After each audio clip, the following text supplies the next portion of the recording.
My people, it don't happen again. Things they sup since yesterday. Social media no gree rest. No be small matter. Oh. Make una carry una joko, taste sit down. Come listen to this one, my people. Everywhere don't bust. Oh, table don't shake. This video that you guys is about to watch, they come from Okongwu Dibia. My people, no be small saga na it day of grand though. No be small something. Una know say Ayaya don't come out, come swear for Okongwu Dibia. My people, this matter e wear concussion.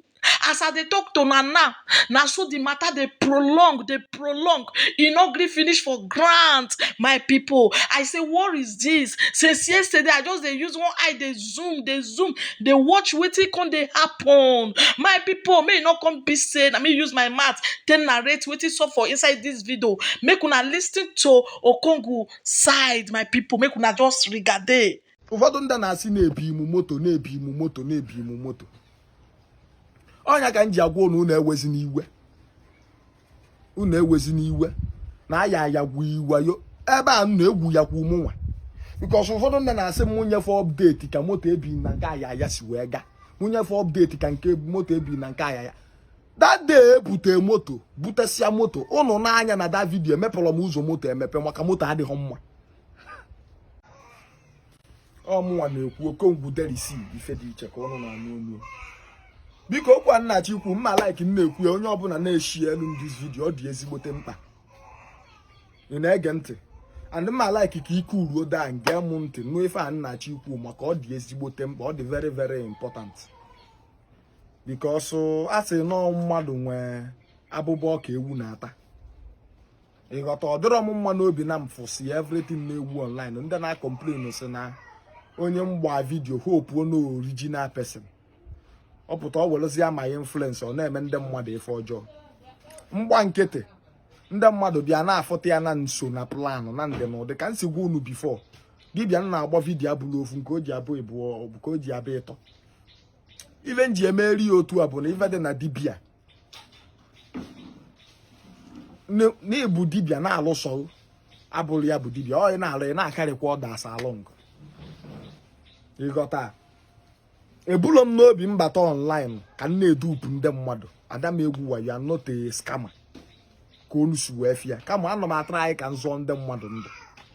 Ife nji ekwuru ife a bụ maka ndị welụsị chaka mmụọ ndị Ayaya na ndị ụlọ ọrụ fa gara aga asị nka mpụta mekie ihe clear maka ụdị kọọsụ m na-enweta onye kpọọ m na fonu ị ga-ata afụfụ iwe ewuge na igwe kwọsị alụnyesịa m ịchaka mmụọ ọrụ this that. Eventually ịgwa bụ na ọ bụ na ịbịa na nke m gekwa ntị ọfụma. Ọ bụ na ịbịa na nke m lụọ ịchaka mmụọ n'aka m nse ndị alụghị my own akaụntụ nọmba kwụọ ụgwọ na ọmụnwa ji aka ngwọsị alụghị ịchaka mmụọ nye gị ya ọlụghị mma enye direction ebe m nọ n'Ọkịja bịa n'Ọkịja will refund you the money ma udochi ya. O nwere onye ngwọrọ ọgwụ ya adịele na ọmụnwa decide na m achọ ọzọ ịlụ. Abịa na nke a na-ekwu Ayaya na Nando unu na-akpọ ọgam Ayaya na Nando abụrụ ọgam Adam agbazila mmadụ bọ ya agbazigoro m mmadụ bọ ya reta ya. Ị na-ege ntị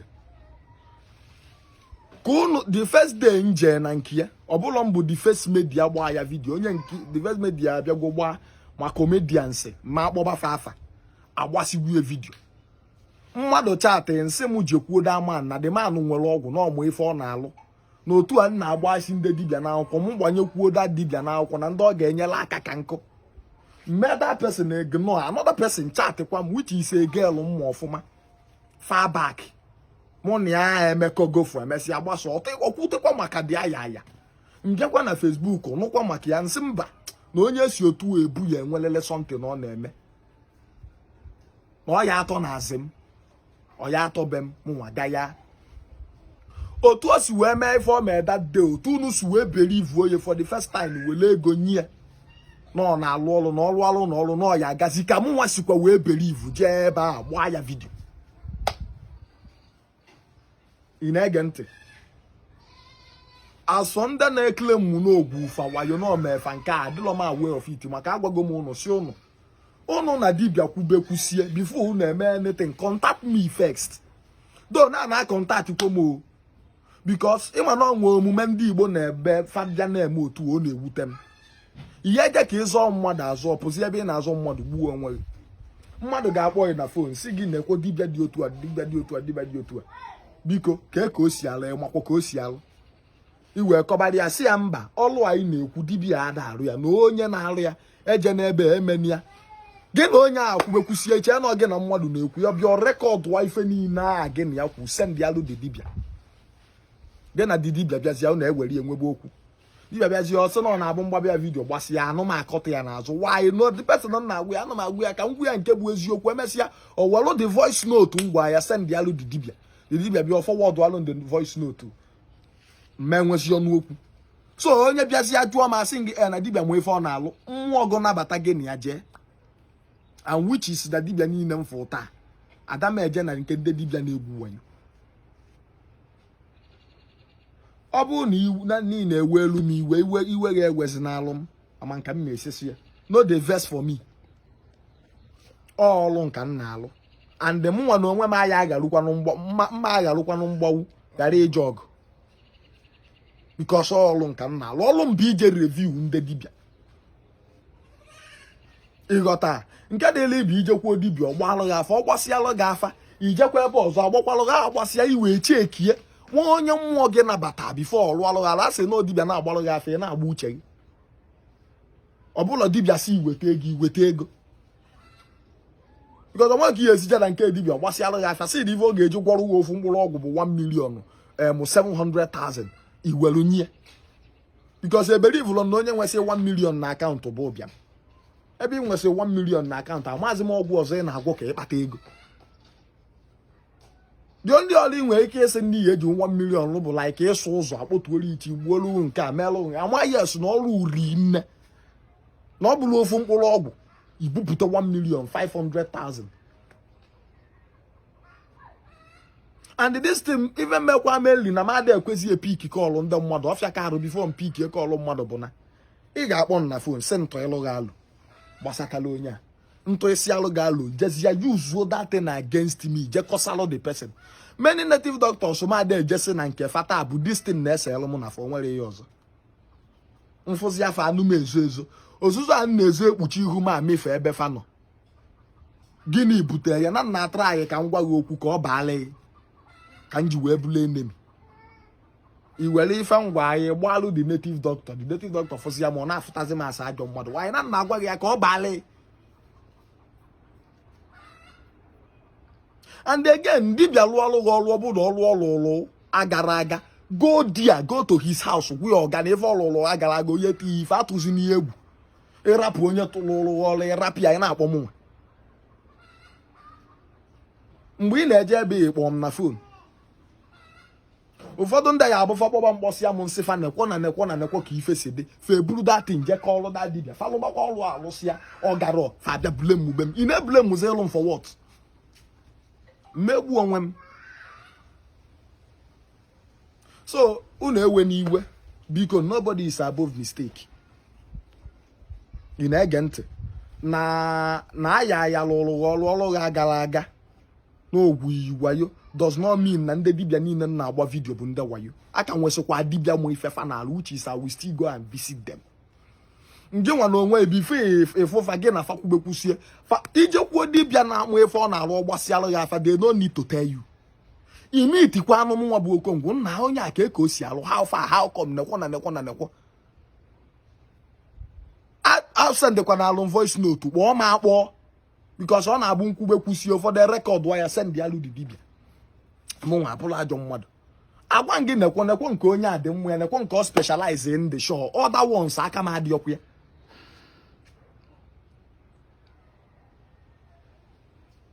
So bikonu and again to clear you people ụfọdụ ndị na-asị na-ebi imu moto ọnya ka m ji agwa unu ewezi n'iwe na Ayaya gwu iwayo ebe a na-egwu ya kwa ụmụnwa because ụfọdụ ndị na-asị m nyefe update ka moto ebi na nke Ayaya si wee ga nyefe update ka nke moto ebi na nke Ayaya that day ebute moto butesia moto unu n'anya na that video emepere m ụzọ moto emepe maka moto adịghị mma Adam ezonu wele ekwu nke ma anu m ekwu nke mgbogwa m ka o si dị. Moto adịghị mma. Nke dị shi mma bụ nke wagaji. Nke wagaji ya nwa ife anyị nugide n'ezi bife wee nyaruo ya na nke ndị mekaniki ebe a paaki ya. Nke m bụ jisi ike ka m ji paaki ya ebe a mpaaki ya. Ka eje ka alụọ ya dị ka ọ dị ruo taa na-akpọzi fa na fon a na-ebizi my call. So onwero moto ebiro m eni moto mmesi nka ya eje delete that video kama na say na before delete that video I have to make it clear for everybody ka onye ọbụla mala amalụ. Agbasikwala na video na akọ live video nene moto akọbalụ m efe ọzọ onye akọlụ side onye akọlụ side ya. Da moto ka dịkwa n'aka onye butenu onwero moto ebi till na aka nji ọkpa aga. Moto ego na-akwụ a type driver na-ebugharị m ede bụ 40,000 aka na-akwụ ya ruo taa. Every day even na-enye driver na-esi Asaba abịa ebugharị m ebe ọbụla m na-eje ma wọrị ma ebe ọbụla ma ọ bụ nchi ije lụlụ mmadụ ọrụ. 40,000 every day aka na-akwụ ya ruo taa aka nji ọkpa aga onwero moto ebi mụ. Ọ bụrụ nkwụ plate nọmba moto ma efuo.